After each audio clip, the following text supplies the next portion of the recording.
자, 그다음에 팀 과제 우수 사례였고요. 이 팀 과제 우수 사례에 대한 선정 조건은 두 가지, 세 가지 정도를 갖다 이렇게 제공을 갖다 했어요. 자, 그런 기준을 갖다 따라서 해서 우리가 두 팀을 선정을 했어요. 첫 번째 우리가 발표를 부탁할 팀은 오각형 팀이고요. 두 번째 발표를 부탁할 팀은 어딕트 팀이에요. 자, 그래서 우리 진도를 위해서 원만한 수업 진행을 위해서 각 팀은 발표 시간을 7분으로 제한을 갖다 해줬으면 좋겠고요. 발표도 중요하지만 발표보다 더 중요한 거는 발표가 끝나고 나서 여러분들과 발표하는 팀 간의 이 교환, 의사 교환이 훨씬 더 중요한 거예요. 그래서 발표를 하는 팀뿐만 아니라 발표를 듣는 팀에서 좀 더 많은 관심을 가지고 어떻게 하면 이 팀에 이걸 갖다가 좀 더 좋은 쪽으로 발견 이렇게 발전시켜 나갈 수 있는지 좋은 코멘트를 준비를 해주면 좋을 것 같아요. 질문은 생각나는 대로 노란 선 들어주면 질문 들어온 순서대로 해서 시간 제한 상에서 적절하게 선정해 가지고 우리 선정을 해 가지고 질문을 갖다 하도록 할게요. 자, 그러면 제일 첫 번째 오각형 팀 준비됐을까요? 네, 준비됐습니다. 네, 좋습니다. 진행할까요? 네, 네, 안녕하십니까. 이번에 발표를 맡은 스포츠運動산업학과 19학번 송정훈입니다. 네, 다음. 네, 저희가 이번에 선택한 관찰 방법은 Fly on the Wall과 그다음에 쉐도잉입니다. Fly on the Wall 먼저 소개시켜드리고 그 다음 쉐도잉으로 이어서 소개시켜드리겠습니다. 네, 첫 번째 Fly on the Wall입니다. 저희는 신촌의 한 신경정신과에서 약 1시간 정도 대기를 하며 관찰을 시행했습니다. 이때 대부분 환자들의 공통적인 특징은 어두운 옷을 입고 병원에 방문을 했다는 점입니다. 또한 대부분의 환자들이 대기 시간에 스마트폰을 거의 사용하지 않았습니다. 이를 통해 상담을 앞두고 긴장감과 불안감 때문이라고 생각을 했습니다. 그리고 주변에 소음이 있어도 사람들끼리 서로 의식하는 모습을 보지 않았습니다. 이는 오히려 더 큰 의식을 하고 있기에 자신을 절제한다고 생각했습니다. 저희는 총 5분의 환자를 관찰하였는데 그중 인상 깊었던 분은 환자 B와 뒷페이지에 있는 환자 B입니다. 환자 B는 대기 시간이 길었는데도 눈을 감고 미동도 없는 자세로 대기를 했고 이 자세는 굉장히 방어적인 태도라고 느꼈습니다. 지속적으로 관찰하고 있으니 셔츠의 단추를 잠그며 관찰을 의식하는 행동을 보였습니다. 네, 다음 페이지. 그 다음 환자 D 내부가 아닌 춥고 좁은 복도에서 대기를 했고 사람들이 지나가도 쳐다보지 않고 꺼리는 느낌으로 대기를 하고 있었습니다. 다음은 쉐도잉 방법을 소개시켜드리겠습니다. 저희는 비질환자와 질환자를 비교하는 방식으로 했고 비질환자는 비대면으로 진행을 했고 질환자는 대면으로 진행을 했습니다. 다음 페이지는 이거는 비질환자의 주말 하루 스케줄입니다. 두 사람 모두 운동으로 아침을 시작했고 기상 시간 및 수면 시간도 규칙적이었고 식사도 하루 2끼 혹은 3끼를 다 섭취하는 것을 알 수 있었습니다. 그 다음은 이제 질환자의 쉐도잉입니다. 첫 번째 질환자의 경우 20대 남성입니다. 수면제를 1년째 복용하고 있고 술, 담배를 좋아하는 모습을 볼 수 있습니다. 수면 시간과 기상 시간이 비질환자와 거의 반대임을 알 수 있고 수면 시간은 약 9시간으로 과수면임을 알 수 있습니다. 식사 시간 또한 불규칙적이고 식욕이 별로 없어 하루 한 끼를 섭취하는 모습을 볼 수 있습니다. 운동은 하지 않았고 일상적 무기력함이 강했고 삶의 목표는 있지만 실행 의지는 없어 보였습니다. 다음 페이지. 네. 두 번째 환자 또한 불규칙한 수면 패턴을 가지고 있었고 앞에 환자와는 다르게 4시간밖에 수면을 하지 않았습니다. 이분은 유학생으로서 한국어가 어눌해 사람을 만나지 않다 보니 대인 기피증이 생겼고 습관적 무기력증으로 침대 밖으로 나왔습니다. 하는 모습을 볼 수 있었습니다. 두 질환자 모두 운동을 하는 모습은 찾아볼 수 없었고 또한 자기 개발에 시간을 투자하는 시간이 없었다는 점 또한 비질환자와 같은 모습임을 알 수 있었습니다. 마지막 페이지는 비질환자와 질환자의 생활 패턴을 비교해 놓은 표입니다. 네, 이상으로 오각형조의 발표를 마치겠습니다. 감사합니다. 네, 수고했습니다. 자, 우리 이 오각형조 굉장히 사실은 어려운 우리 관찰과 쉐도잉을 진행을 했어요. 특히 질환자 같은 경우에 오프라인으로 쉐도잉을 한다는 게 그렇게 쉽지 않은 일인데 진행을 갖다가 아주 열심히 잘 한 것 같아서 너무 뭐 칭찬이 아니라 하여튼 감탄하고 싶고요. 잘했어요. 자, 그 건강 이 위험이 있을 텐데 너무 잘했다고 생각을 하고요. 자, 그다음 우리 어딕트 준비됐을까요? 네, 준비됐습니다. 네, 시작할까요? 네, 이번 발표를 맡은 에틱트 팀의 황채원입니다. 네, 발표 시작하겠습니다. 네, 저희 팀은 저번 주와 같이 이제 당 중독과 카페인 중독 주제에 변동 사항이 없어서 이에 맞춰서 observation을 수행한 점 참고해 주시면 감사하겠습니다. 넘겨주세요. 네, 저희는 최대한 할 수 있는 범위 내에서 아이디어를 다 실행해보고 추려봤는데요. 먼저 아이디에이션은 1020의 당 카페인 섭취 실태, 그리고 당 카페인 중독 관련 인식 조사를 목표로 나열해봤습니다. 타인을 관찰하는 부분에서는 디저트 카페 방문이 많은데 먼저 과당 탄수화물 당보다 20대가 가장 많이 섭취하는 당류는 설탕당이라고 생각했고 그래서 주로 디저트를 통해 섭취한다고 판단해서 범위를 좁혀봤습니다. 카페인도 또한 커피를 통해 섭취를 한다고 판단해서 디저트 카페를 주 장소로 골랐고 이로써 주로 디저트 카페를 방문하거나 방문하기 좋아하는 지인들을 통해 가이드 요청을 하고 인터뷰를 하는 방식으로 정하게 되었습니다. 네, 넘겨주세요. Fly on the Wall과 쉐도잉은 디저트 카페 및 일반 카페를 관찰해 사람들의 행동 패턴을 관찰해보는 방식으로 이루어졌는데요. 각 팀원이 시간대별로 디저트 카페에 온 사람들의 메뉴나 그룹별로 연령, 성별 등을 보고 디저트 섭취 행태를 알아보고자 시행하였습니다.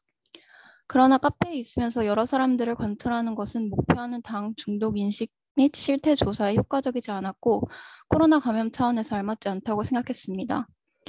또한 타임랩스 비디오는 일반 카페 촬영으로 진행을 했는데 마찬가지로 연령, 성별 등의 그룹 특성과 각 그룹별로 어떤 메뉴를 시키는지 등으로 조사했습니다. 그러나 이 또한 인식과 같은 세부적인 관찰이 필요한 목표에 부합하지 않다고 생각했고 사람들이 보이기 때문에 촬영이 어렵다는 점 그리고 카페를 조사하려면 다수의 동의와 다각도 확보가 필요하다는 점이 어렵게 느껴졌습니다. 따라서 저희가 가장 효과적이었던 observation은 A Day in the Life랑 Guided Tours로 선정하였습니다. 넘겨주세요. 네, 먼저 A Day in the Life는 각자 하루 동안 먹는 음식을 트래킹하는 방식으로 시행했는데요.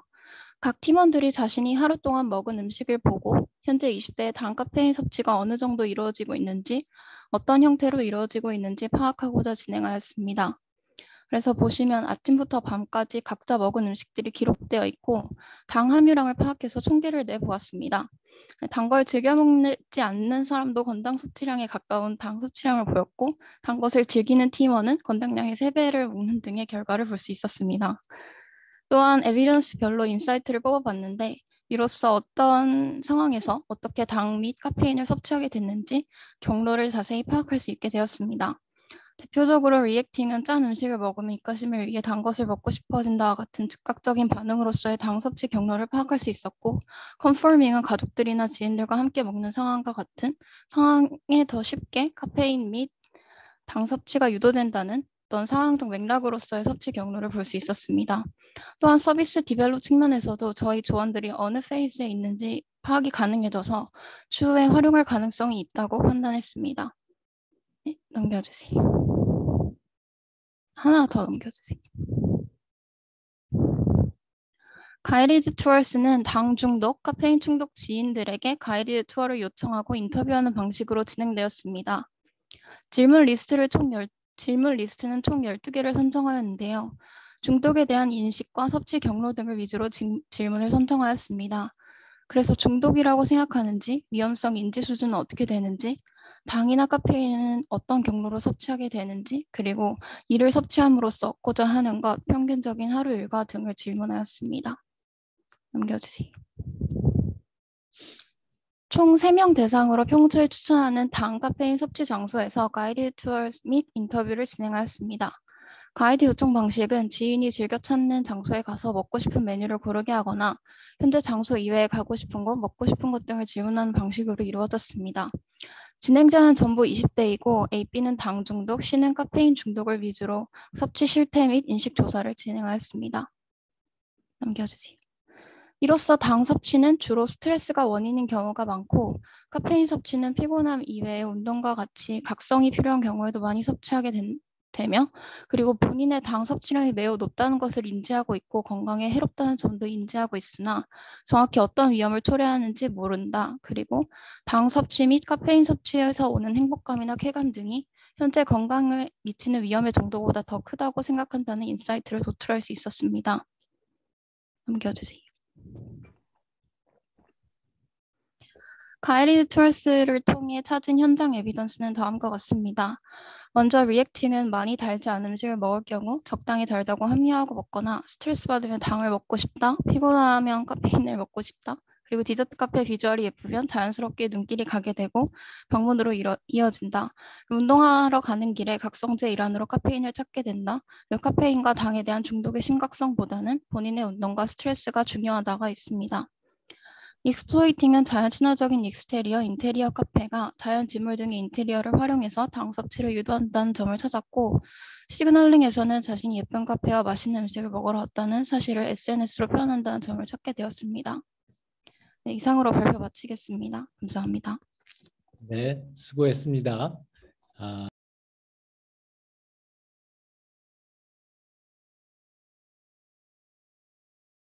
이야기했던 내용은 디스커버 중에서 그 업적 관찰과 관련된 이야기를 했어요.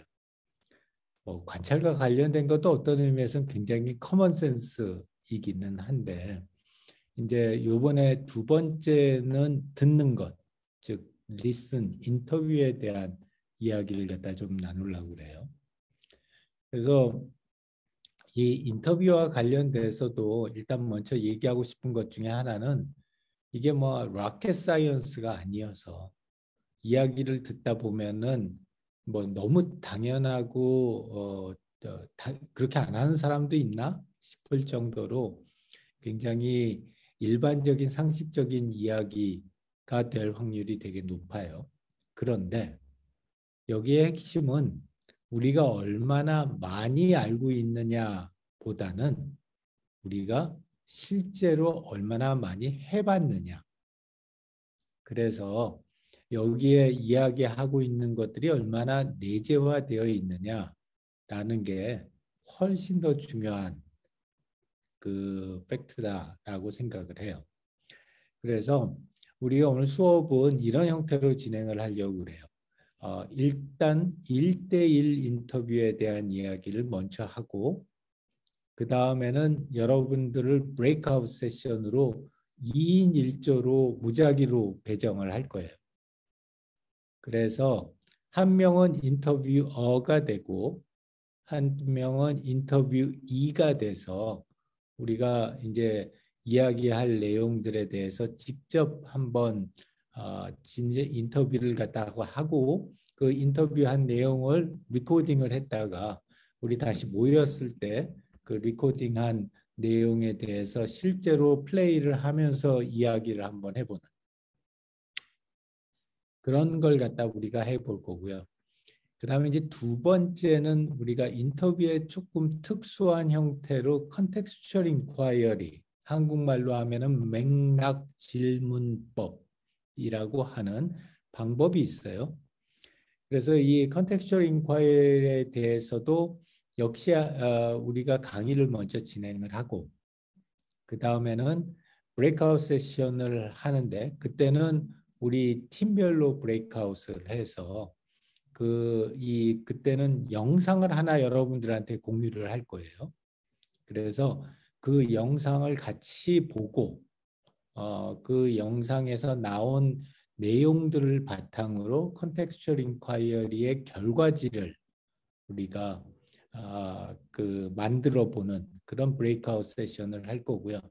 요 두 가지는 우리가 수업 시간에 실습을 하지만 진짜 이제 본인들의 프로젝트를 위해서는 한 주일 동안 실제로 프랙티스한 내용을 직접 해보고 그 내용을 정리해서 저 시드 아이디어들을 갖다 도출하는 것까지를 해서 이번 주 프로젝트로 진행을 하려고 해요. 그래서 우리 이 기법들에 대한 설명을 일단 간단하게 하고 브레이크아웃 세션을 한다. 두 번의 브레이크아웃 세션이 있다. 라는 점을 갖다가 조금 미리 알고 그렇게 진행을 해줬으면 좋겠고요. 지금 어떻게의 백승우는 우리 아직 영상이 안 켜져 있어서 혹시 영상을 갖다가 켜주면 좋을 것 같고요. 자, 이제 진행을 갖다 하도록 할게요.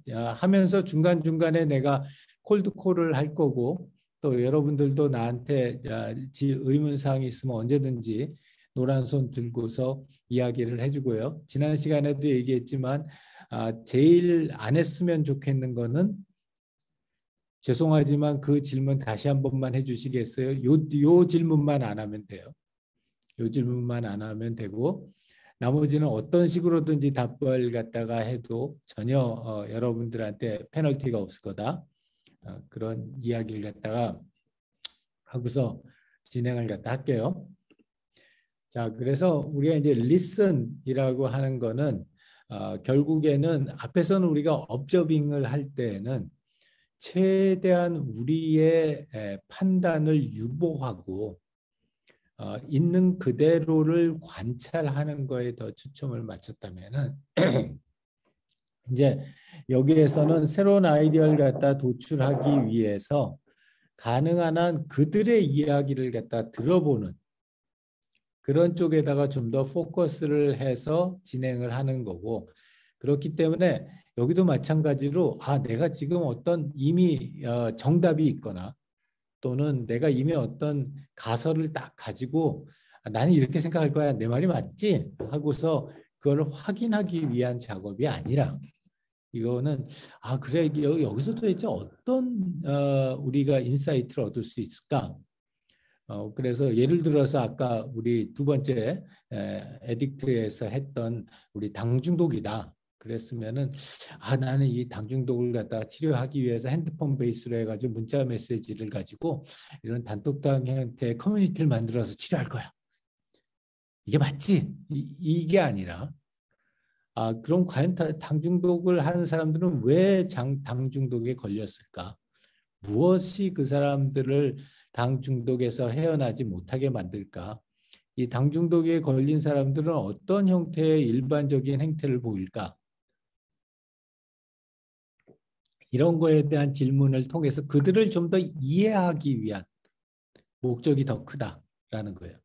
다시 한번 강조하지만 이 타이밍에서 우리가 솔루션을 컨퍼메이션 하기 위해서 하는 게 아니라 문제에 대한 이해를 하기 위해서 이 인터뷰를 하는 거다. 그래서 간혹가다 제일 많이 내가 이렇게 보는 실수 중에 하나는 본인의 솔루션을 가지고 그 솔루션에 대한 의견을 물어봐요. 예를 들어서 당 중독이다. 그러면 저는요 말이죠. 이제 아침마다 한 번씩 설탕 먹지 마세요라는 문자 메시지를 보내려고 하는데요. 어떻게 생각하세요? 이렇게 물어보는 거예요. 이게 이 인터뷰에 현재 저거하고는 취지하고는 굉장히 떨어지는 그런 형태이기 때문에 그래서 우리는 이런 쪽을 갖다가 심각하게 좀 고민을 해서 진행을 해야 된다라는 거고요. 자, 그래서 결국에 가서는 우리가 앞에서 업저베이션을 하면서 많이 쌓아서 봤던 그런 행동의 패턴들이 결국 어떤 이유 때문에 또 어떤 그 메커니즘으로 그런 이 패턴이 나타났을까에 대한 인사이트를 얻고자 하는 거예요. 그래서 앞에서 혹시 우리가 observation이 좀 미진했으면 이 두 번째 단계인 listen을 들어가기 전에 observation을 보충할 필요가 있어요.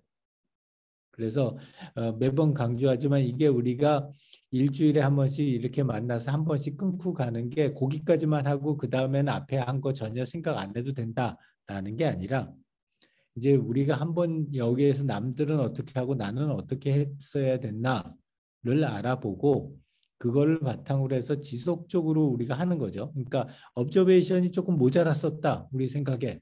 그러니까 아까 정훈이가 얘기했나요? 우리 가이디드 투어를 하려고 했는데 대상이 코로나에 걸리는 바람에 가이드 투어를 못했다. 근데 우리 발표는 이미 지났으니까 가이드 투어 그 사람하고 그 사람들이라고 한 거는 더 이상 할 필요 없다. 이렇게 생각하면 안 된다는 거죠. 그래서 이 결국에서 최종 발표 때는 여러분들이 추가적으로 진행한 observation도 다 포함돼서 최종 발표 자료와 최종 보고서에 올라갈 거니까. 그래서 이게 요 타임에서 지났다고 할지라도 필요로 하는 정보를 갖다 추가적으로 수집할 필요가 있다라는 거고요. 그래서 결국에 가서는 우리는 가급적이면 방대한 데이터의 수집이 제일 첫 번째이고 이제 그거를 통한 인사이트 도출이 두 번째이다라는 거고요. 이 현재 우리 가장 기본적인 전통적인 방법은 1대1 인터뷰. 우리가 이제 학술적인 용어로는 롱 인터뷰 또는 인덱스 인터뷰라고 얘기를 해요. 그래서 보통 모든 정성조사의 가장 기본이 되는 게 관찰과 인터뷰이기 때문에 가장 기본이 되는 one-on-one 인터뷰, 보통은 인터뷰 장소에서 진행을 갖다 하고요.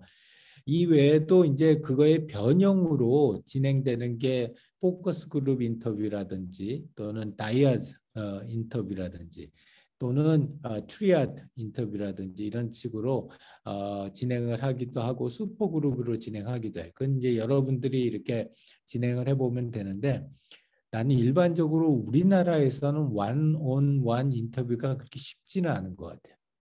왜냐하면 우리나라의 성격상 이 one-on-one 인터뷰를 갖다 진행한다는 것이 상당히 개인의 프라이버시나 또는 우리나라의 문화상 그렇게 익숙한 행동이 아니기 때문에 그래서 나는 많이 사실 추천하는 거는 이 트리아드 쪽 또는 다이아드 쪽을 많이 추천을 해요.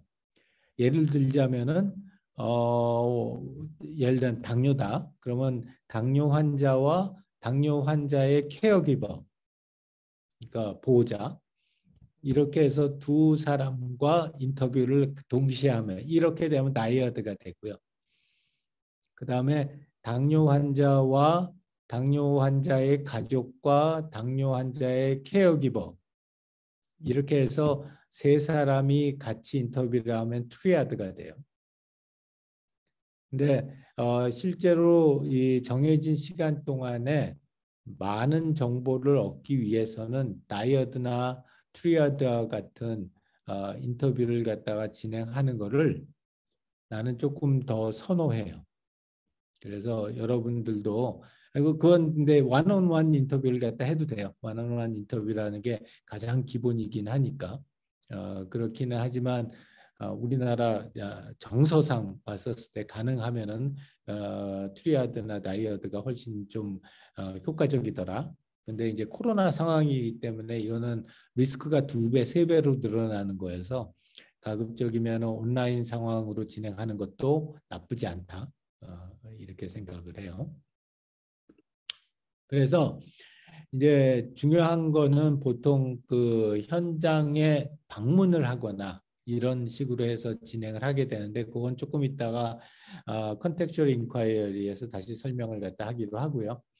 이런 그 원온원 인터뷰라고 하는 것이 실제로 오프 사이트에서 진행되는 경우가 되게 많고, 그러니까 그 환자의 상태에 또는 이 보호자의 그런 상황에서 좀 벗어난 곳에서 진행되기도 하고 또는 그 실제로 컨트롤십을 갖다가 우리 인터뷰어가 가지고 그런 식으로 진행을 되는 경우도 많지만 제일 권장하는 거는 인터뷰어가 아니라 인터뷰이. 그러니까 만약 여러분들이 우리 우울증 환자 아까 우리 첫 번째 팀에서 이야기했던 오각형 팀에서 얘기했던 우울증 환자다. 그러면 그 우울증 환자가 아주 편하게 느낄 수 있는 그런 환경에 가서 가급적 우울증 환자의 리드하에 이 인터뷰를 갖다가 진행하는 거를 더 많이 추천을 해요. 그랬을 때 실제로 그 누구를 인터뷰를 해야 되느냐라는 거고요. 실제로 뭐 몇십 명, 몇백 명 이렇게 인터뷰를 할 수도 있는데 그거는 여러분들이 나중에 이제 대학원에 진학을 해서 학술적인 목적으로 논문을 쓰겠다 하는 경우에는 그렇게 해야 하긴 하지만 우리가 현실에서 서비스를 개발할 때에는 굳이 그렇게 많이 할 필요 없어요. 보통 권장하기는 맥스 8명을 권장을 해요. 7명에서 8명. 근데 만약 예를 들어서 남자 여자 따로 봐야 된다라고 하면은 남자 여자 각각의 8명인 거고 젊은 사람 늙은 사람 따로 봐야 된다 그러면 젊은 사람 늙은 사람 각각에 대해서 8명이 있긴 해요. 그러긴 하지만 맥스로 8명이라고 하는 거고 굳이 꼭 8명을 채워야 할 필요 없어요. 그래서 숫자에 대해서는 조금 플렉서블하게 진행을 하고요. 그 다음에 일반적으로 가장 많이 추천하는 인터뷰 대상은 아주 티피컬한 그런 사람들일 수도 있지만 익스트림 유저를 더 많이 추천을 해요. 그래서 아까 재훈이가 이야기할 때 이렇게 뭐 카페 지도를 다 꿰 만큼 굉장히 익스트림한 그 디저트 카페 유저가 있다. 굉장히 좋은 인터뷰 대상자예요. 그래서 우리가 일반적으로 만날 수 있는 사람들 외에 익스트림 유저가 있으면 그 익스트림 유저를 선정해서 인터뷰하는 것을 더 많이 추천을 하고 특히 많이 추천하는 것 중에 하나는 우리가 리드 유저라는 사람과 인터뷰하는 것을 더 많이 추천을 해요. 여기서 이제 리드 유저라고 하는 거는 MIT의 반 히펠이라고 하는 교수님이 제창한 그런 이론이기도 한데 어떤 사람이냐면 다른 사람보다 6개월에서 1년 정도 먼저 어떤 특정 상황을 경험하고 그 다음에 그 경험을 한 것에서 그냥 끝나는 게 아니라 자기 나름대로 그 경험한 것을 바탕으로 솔루션을 만들어내고 그 솔루션을 다른 사람하고 같이 쉐어한 경험이 있는 사람들. 그런 사람들, 그 세 가지 조건을 만족시키는 사람들을 우리가 리드 유저라고 해요. 예를 들자면은 아까 이야기했던 우리 당중독 얘기를 한번 해보면은 자 그래서 최근에 이렇게 디저트 카페에 열풍이 불기 전에 이미 디저트 카페에 한번 이렇게 당 중독이 됐었고 그 다음에 그거에서 그냥 당 중독 상태에 머무른 게 아니라 자기 나름대로의 솔루션을 뭔가를 만들어서 예를 들자면은 내가 당 중독에서 벗어나야 되기 때문에 나는 이제부터 뭐 가져올까요? 근데 저녁 5시 이후에는 약속을 안 잡는다. 뭐 이런 자기 나름대로의 어떤 솔루션을 만들어내고 마지막으로 세 번째는 그 솔루션을 자기가 쓸 뿐만 아니라 주변에 있는 사람들에게 자, 니네들도 당 굉장히 걱정이지. 자, 내가 그 저녁 5시 이후로는 아무것도 안 먹겠다고 마음 먹었더니 나 이만큼이나 좋아졌어. 몸 컨디션이. 이렇게 다른 사람들에게 자기의 솔루션을 쉐어해 본 경험이 있는 사람들. 그 세 가지 조건을 만족시키는 사람들을 우리가 리드 유저라고 해요. 그리고 그런 리드 유저들을 갖다 인터뷰했었을 때 일반인을 인터뷰한 것보다 훨씬 더 많은 인사이트를 얻을 수 있다라는 게 이제 기존 연구에서 밝혀진 사항이어서 여러분들이 프로젝트를 진행할 때 이런 리드 유저가 주변에 있으면 그 리드 유저를 찾아서 인터뷰하는 걸 갖다가 우리가 많이 추천을 하고요.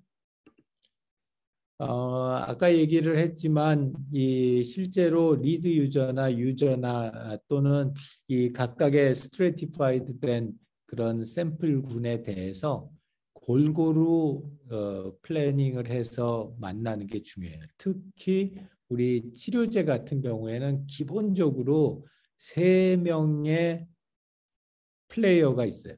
첫 번째는 환자 자신이 있고, 두 번째는 환자에게 케어를 기부하는 사람이 있고, 그 다음에 의료진이 있어요.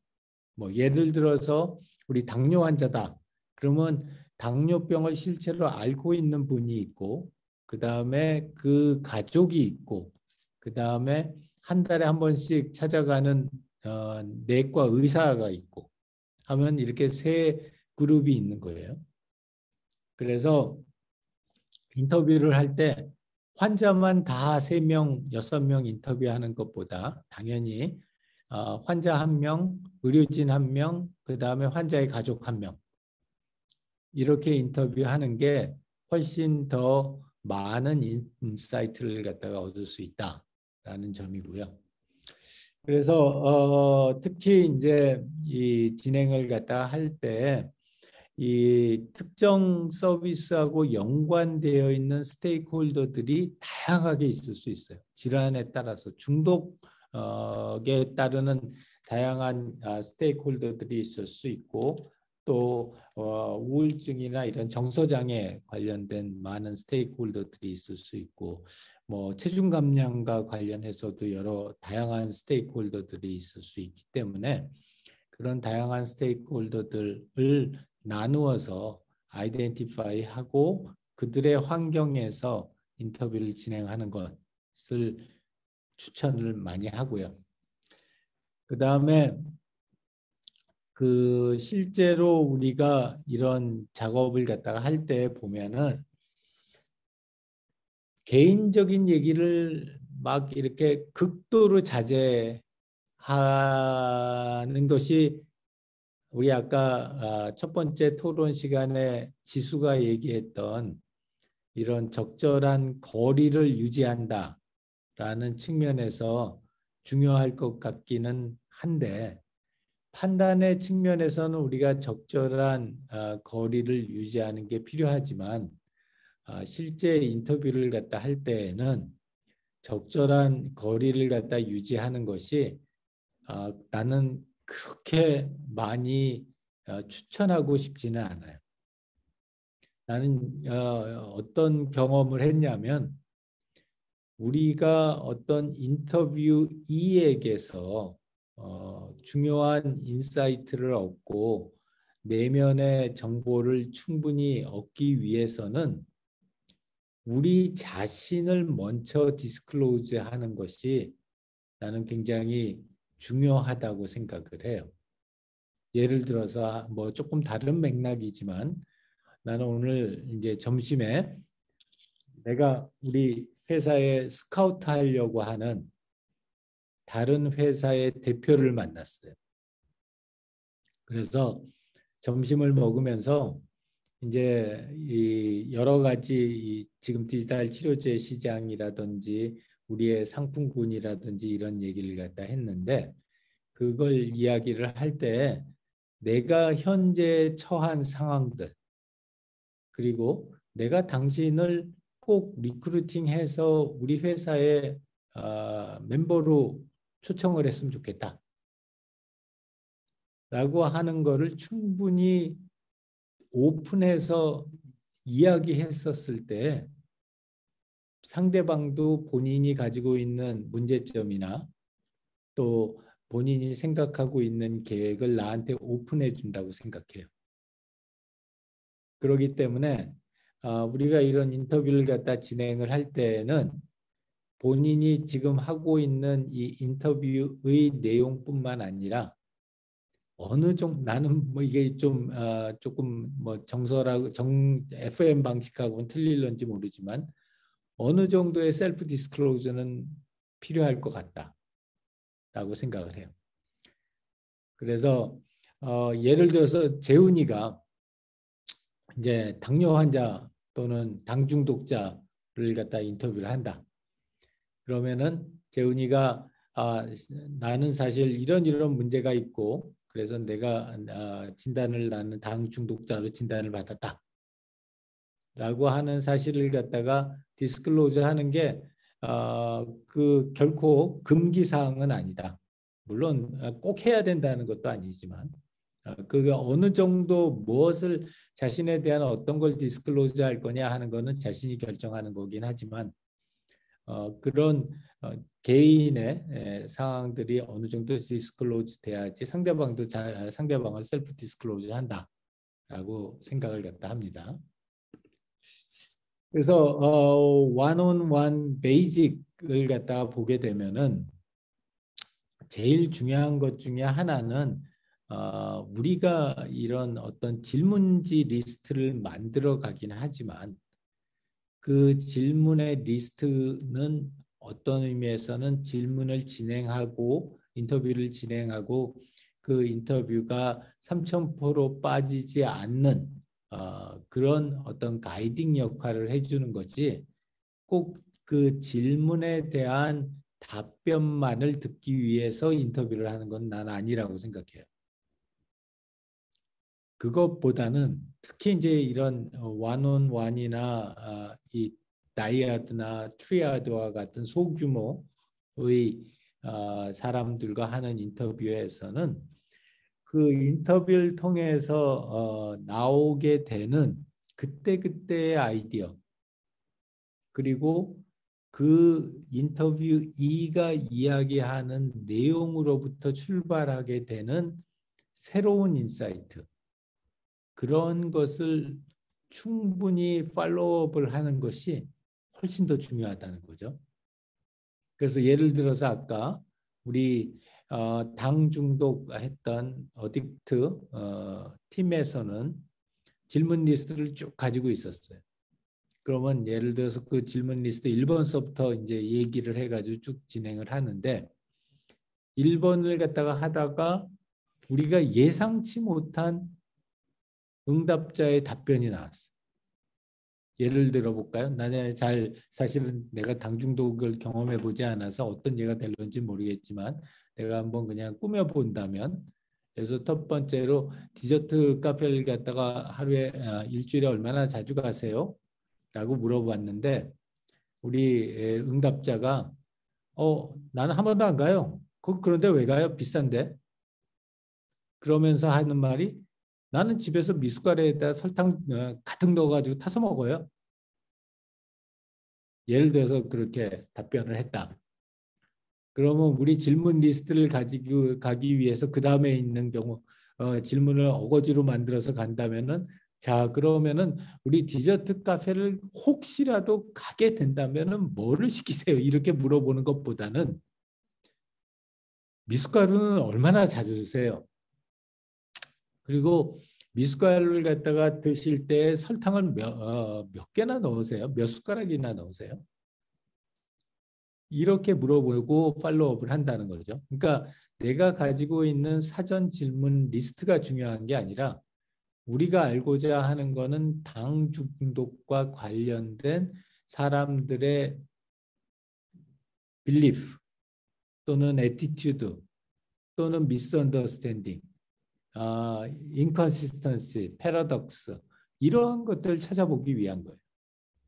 그거에 대한 우리 사전 조사, 사전 준비로 비록 디저트 카페에 대한 질문 리스트를 쭉 만들기는 했지만 질문을 진행하면서 그 디저트 카페가 아니라 우리의 자기의 본인의 집에서 이렇게 당 중독을 해결할 수 있는 방안을 찾는 사람들한테는 굳이 디저트 카페하고 관련된 질문 리스트를 할 필요가 없다는 거고, 이 그때그때 나오는 답변에 따라서 그 답변을 갖다가 더 인덱스하게 보는 것이 훨씬 더 중요하다라는 거고요.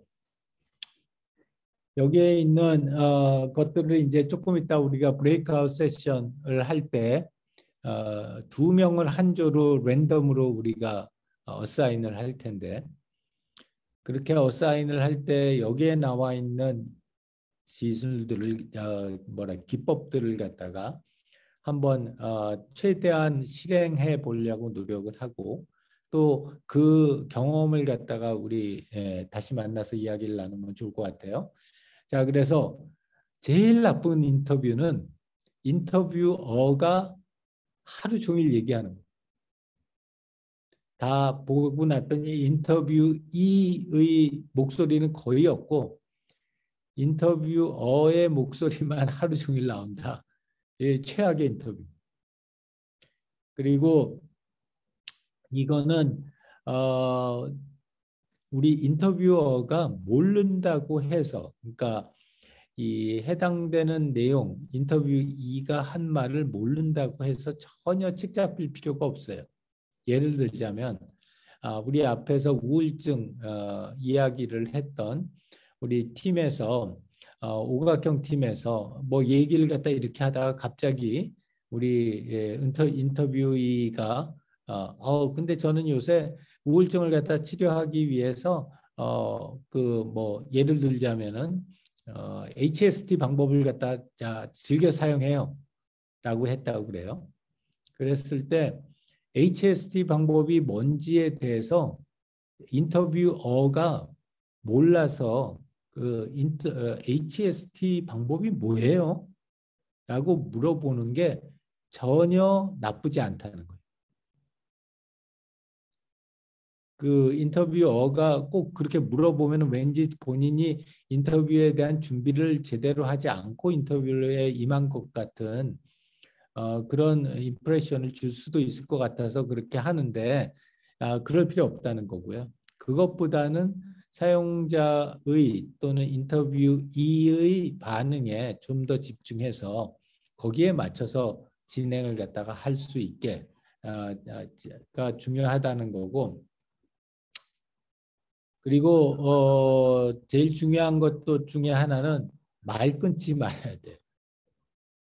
우리 인터뷰어, 최악의 인터뷰어가 하는 것 중에 제일 큰 거는, 나는 제일 큰 실수 3가지만 들어라 하면, 첫 번째가 말 끊는 거, 두 번째가 시선 안 맞추는 거, 그리고 세 번째는 핸드폰을 책상 위에 올려놓고 하는 거. 나는 이 3가지가 이 다이아드나 트리아드 인터뷰에 가장 자주 하는 실수다라고 생각을 해요.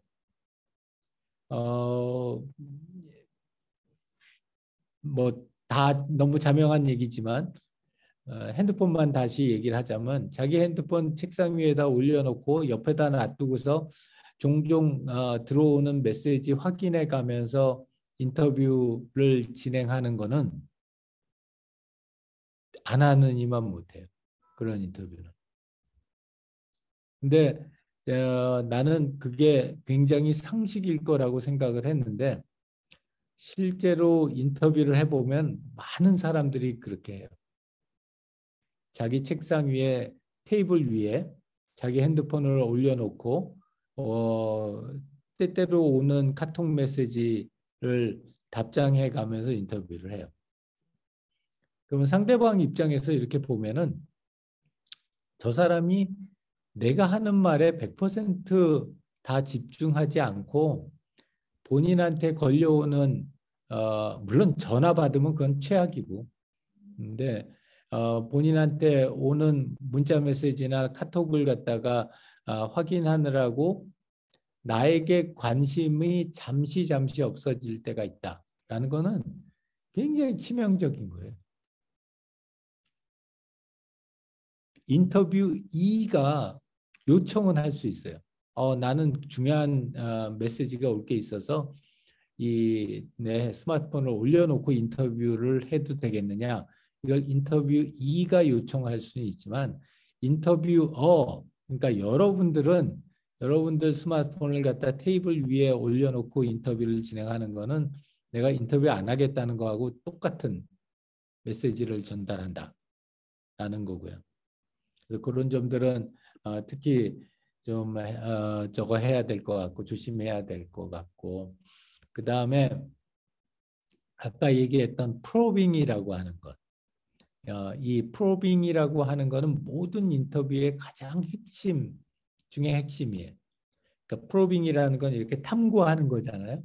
그러니까 우리 사용자가 어떤 말을 했었을 때 잘 모른다면은 그 말의 의미가 뭔지를 다시 물어본다든지, 또는 그 실제 그런 일이 있었던 최근 사례가 어떤 걸 물어본다든지, 그렇게 했었을 때 너는 어떤 느낌을 받을 것 같냐고 물어본다든지, 이러한 것들은 다 그 환자 또는 사용자가 하는 말에 내가 굉장히 많은 주의를 기울이고 있고, 그래서 그거에 대해서 관심이 많다라는 걸 보여주는 것이기 때문에 인터뷰의 가장 핵심이라고 생각을 하고요. 그래서 그런 거에 이제 뭐 끝판왕이라고 할 수 있는 기법을 우리가 레더링이라고 해요.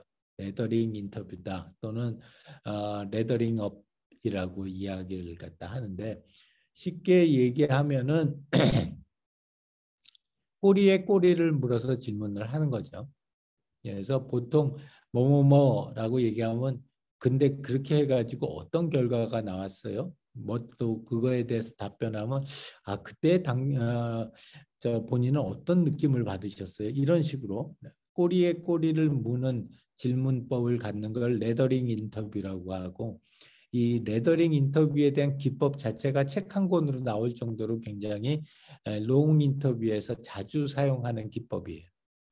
그래서 여기에 나와 있는 이런 질문들을 본인들이 알고 있다가 어색하게 질문이 끝났을 때 또는 답변이 끝났을 때 여기에 있는 그런 질문들을 갖다가 사용을 해서 매끄럽게 다음 단계로 프로빙을 할 수 있는 그런 것들이 필요하고요. 레더링 업이나 레더링 다운과 관련된 질문들 리스트는 여기에 나와 있는 것처럼 이미 티피컬한 질문들이 쫙 리스트업이 돼 있어요. 그래서 이런 것들을 여러분들이 내재화해서 인터뷰를 할 때 레더링 업이나 레더링 다운을 갖다가 충분히 진행할 수 있었을 때 그게 가능하다라고 이야기를 갖다 하고요. 그래서 이제 워크샵 1을 갖다 지금서부터 브레이크아웃 세션을 가질 거예요. 우리 브레이크아웃 세션은 15분 동안 가질 텐데 그 중에 10분은 인터뷰 1대1 앞에 얘기했던 그 기법들을 다시 한번 보고 숙지를 한 다음에 이 실제로 인터뷰를 진행하는 과정을 우리 10분 동안 한 사람은 인터뷰어가 돼서 한 사람은 인터뷰 2가 돼서 진행을 할 거고, 나머지 5분은 그걸 정리를 해서 발표를 갖다 할 수 있게 준비하는 것, 그것이 나머지 5분을 할 텐데, 시간 관계상 지금 4시 3분이어서 바로 브레이크아웃을 진행을 하고 2명이 1조가 될 거고 우리 무작위로 배정이 될 거예요. 그래서 무작위로 배정되는 사람들에 대해서 우리 1대1로 나누고요. 이렇게 현재는 자유라고 했는데 이러면 너무 밑도 끝도 없을 것 같아서 내가 제안을 하나 하자면, 가장 최근에 병원에 갔던 경험, 가장 최근에 병원에 갔던 경험을 통해서 가장 이상적인 병원 서비스를 내가 만들려고 한다라는 목적하에 가장 최근에 병원을 갔었을 때의 경험을 기반으로 한 인터뷰를 한번 진행을 해보면 좋을 것 같아요. 그래서 한 사람은 인터뷰이, 아무래도 한 사람은 인터뷰어인데 더 최근에 병원을 간 사람이 인터뷰이가 될 거고 병원 간 지가 좀 오래된 사람이 인터뷰어가 되겠죠. 그렇게 해서 1대1 인터뷰를 갖다 진행해 보고 다시 만나서 이야기를 갖다 나누는 형태로 진행을 할게요. 혹시 우리 브레이크아웃 하기 전에 궁금한 사항 있는 사람 있을까요?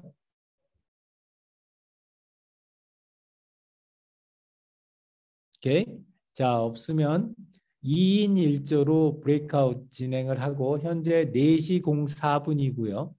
15분을 갖다가 다 주기는 되게 어려울 것 같아서 4시 16분에 볼게요.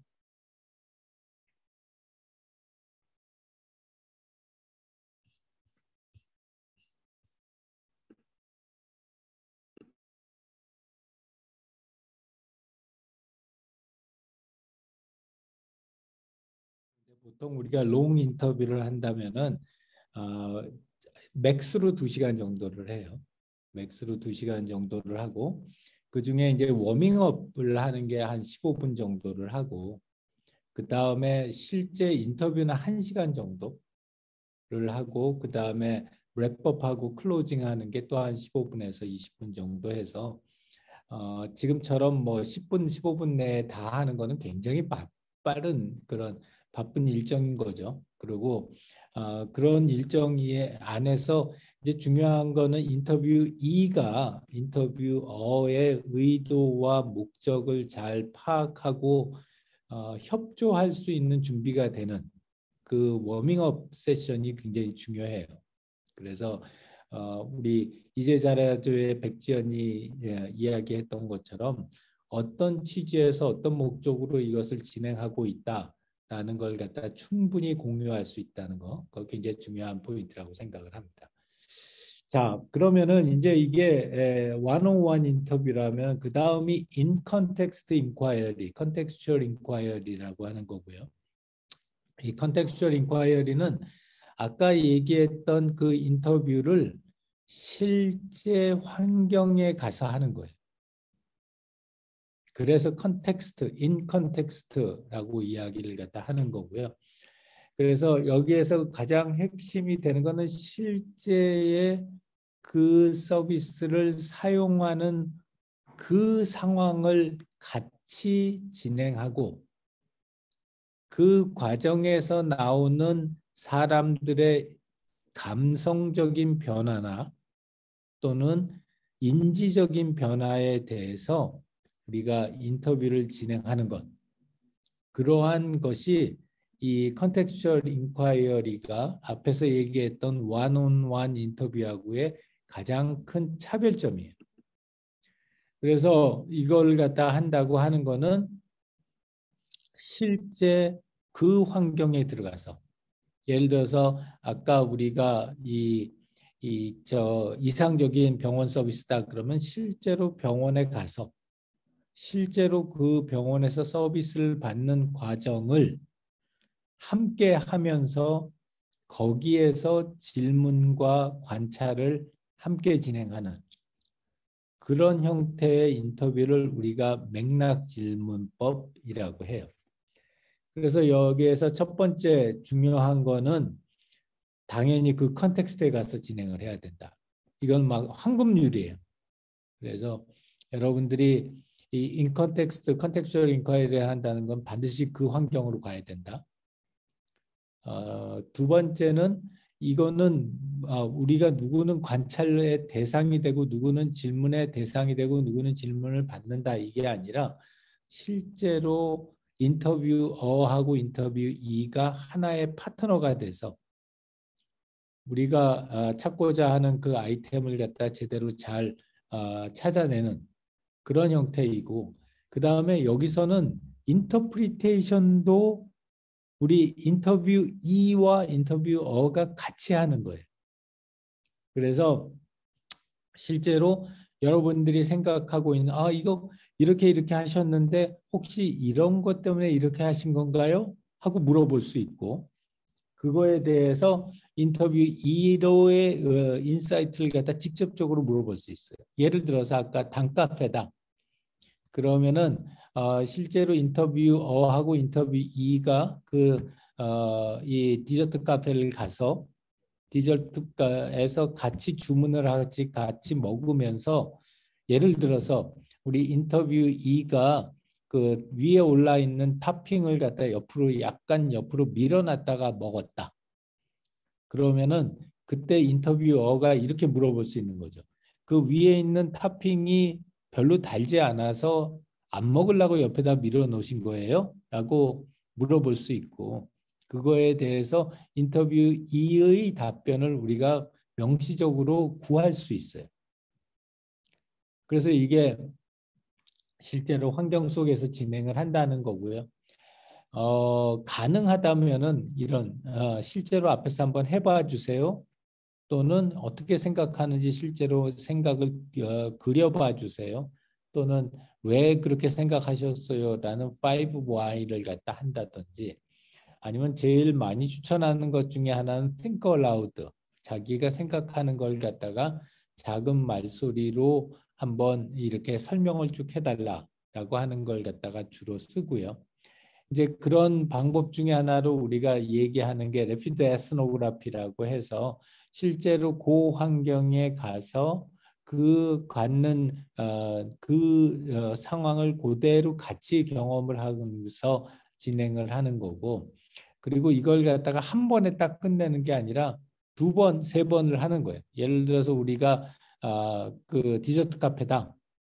그러면은 점심 때 그 사람이랑 같이 뭐 예를 들어서 투썸 플레이스 같은 데를 가고 저녁 때 동일한 사람하고 같이 뭐 투썸 플레이스에 굉장히 다른 어떤 디저트 카페가 뭐가 있다. 그러면 거기를 가보는 거예요. 그래서 굉장히 다른 맥락, 시간도 다르고 장소도 다르고 성격도 다른 이 디저트 카페를 갖다가 방문을 해서 이런 그 다른 환경에서에도 어떠한 점이 공통적이고 어떠한 점이 다른지 이런 것들을 파악하는 게 우리 래피드 에스노그래피고요. 그래서 이런 걸 가지고서 우리가 기록지를 만들어요. 요거는 지금 우리 ADHD 환자에 대한 기록지인데 여기에 보이는 것처럼 현재 아파트 내에서 이 환자가 어떤 형태로 움직이는지 실제로 사용하는지를 이렇게 기록을 해놓은 거고 기록지 예시가 있고요. 이런 인터뷰하고 데이터를 가지고 이렇게 정리를 해놓는 기록지 예시가 있는데 가장 많이 쓰고 있는 기록지의 예시는 여기 IAEO 프레임워크라는 게 있어요. A는 액티비티. 그래서 이 사용자가 어떤 액티비티를 했다. E는 environment. 그 액티비티를 했었을 때 어떤 환경이었다. I는 interaction. 그 디저트 카페를 예를 들면 디저트 카페에 가서 그 종업원들과 또는 주인과 어떠한 인터랙션을 했고 주변에 있는 다른 사람들과는 어떤 인터랙션을 했다. object는 그 어떠한 대상물을 갖다 사용을 했다 또는 접했다. 그 다음에 그때의 사용자의 특성은 이런 거였다. 해가지고 이런 IAEO 프레임워크를 만들기도 하고요. 그런 거에 대한 이런 예시들을 갖다가 쭉 드러났고 포엠이라고 하는 것도 있고 아이데오에서 만든 것도 있는데 최종적으로 여러분들에게 한번 그려보라고 하는 그 기록지 예시는 요거예요. 위에 있는 플로우는 시간의 흐름에 따라서 이렇게 어떠한 이벤트들이 발생을 했고 거기에 비헤이비어하고 인사이트로 나눠져서 어떤 유저가 어떤 액티비티에서 어떤 인바이런먼트에서 어떤 액티비티를 했고 이때 오브젝트는 뭐였다. 그거를 통해서 우리가 프로블럼 디자이어는 어떤 것들이 있고 오퍼튜니티하고 에디드 밸류는 뭘 통해서 얻을 수 있다. 요 프레임워크가 꼭 100% 항상 써야 되는 건 아니지만 우리가 한 번에 컨텍스추얼 인콰이리를 하고 이런 기록지를 킵해놔서 최대한 많이 이 인사이트를 도출하는 목적으로 사용을 해요. 자, 그래서 요 기록지를 보고서 워크샵 2를 지금 해볼 건데 우리가 유튜브에 나오는 클립을 준비를 했어요. 그래서 팀별로 브레이크아웃해서 이 클립을 보는데 그 클립상에서 나오는 맥락 인터뷰가 잘 드러나는 주요 지점을 우리가 미리 지정을 해놨어요. 3분 46초에서 4분 30초 요 구간하고 5분 14초에서 6분 17초 요 구간하고 그 다음에 10분 20초에서 12분 23초 요 구간이에요. 그래서 요 구간을 갖다가 한번 보면서 이 뭐를 작성해 보냐면 요걸 한번 작성해 보는 거예요. 요거를 한번 작성을 하는데 요게 이제 끝나고 나면 여러분들이 실제로 할 때는 요것보다 훨씬 더 자세하게 작성하겠죠.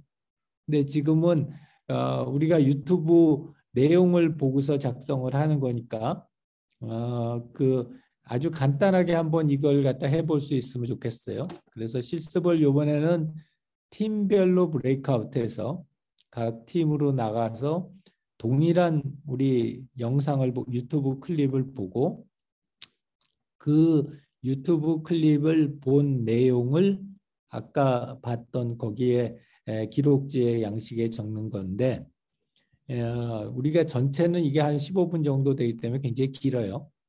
그 중에서 요 맥락 인터뷰가 잘 드러나는 시점들만 우리가 골라서 이렇게 띄어가면서 보고 그 컨텍스추얼 인콰이어리에 그 기록지를 기입을 한 다음에 다시 모여서 그 내용을 갖다 이야기해 보는 걸로 진행을 하려고 해요.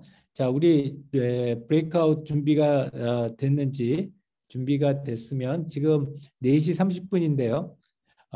적어도 한 15분은 돼야 될 거예요. 이걸 한번 해보려면.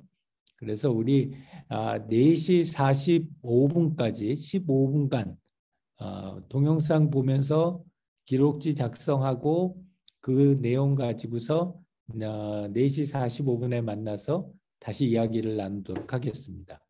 우리가 우리 데이터를 갖다가 얻으러 들어갈 때는 당연히 뭐를 갖다가 봐야 될런지가 명확하지만 지금은 우리가 실습을 하는 차원이었기 때문에 누구의 그 포인트에서 잡느냐에 따라서 다른 포인트를 볼 수 있는 거는 맞아요. 그런데 실제로 실습으로 갔었을 때에도 포인트 오브 뷰를 갖다가 의도적으로 다르게 가져가기도 해요. 그러니까 예를 들어서 여기서 보면은 이 하루 알바를 뛰는 한 주인공이 있고 그다음에 그 알바를 뛰는 주인공을 같이 옆에서 서포터하는 우리 선배가 있잖아요. 그러면 이 선배의 입장이나 또는 점주의 입장에서 이 저걸 갖다가 컨텍스추얼 인콰이리를 할 수도 있고 여기 알바를 뛰는 우리 그 알바 입장에서 할 수도 있어요. 그래서 의도적으로 어떤 사람의 관점을 갖다가 다르게 팀 내에서 사람의 관점을 다르게 함으로써 우리가 한 사람의 관점에서는 보기 힘들었던 그런 인사이트를 도출하기도 해요. 오케이. 자, 이제 그런 작업을 통해서 우리가 그 다음 단계로 가는 거는 시드 아이디어 도출이고요. 이 시드 아이디어는 새로운 서비스를 만들어내기 위한 거친 아이디어들인데 자칫 오해하는 것 중에 하나 아이디어니까 이게 솔루션에 대한 얘기겠거니 생각하기 쉬운데 그게 아니에요.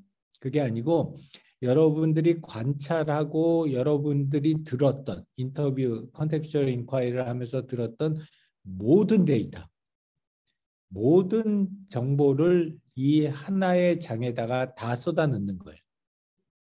그래서 꼭 기발한 아이디어를 갖다가 여기다 올려놓는 게 아니다. 여러분들이 관찰하고 봤던 모든 거를 올려놓는 거고 간단한 샘플 케이스는 이렇고 좀 복잡한 샘플 케이스는 이래요.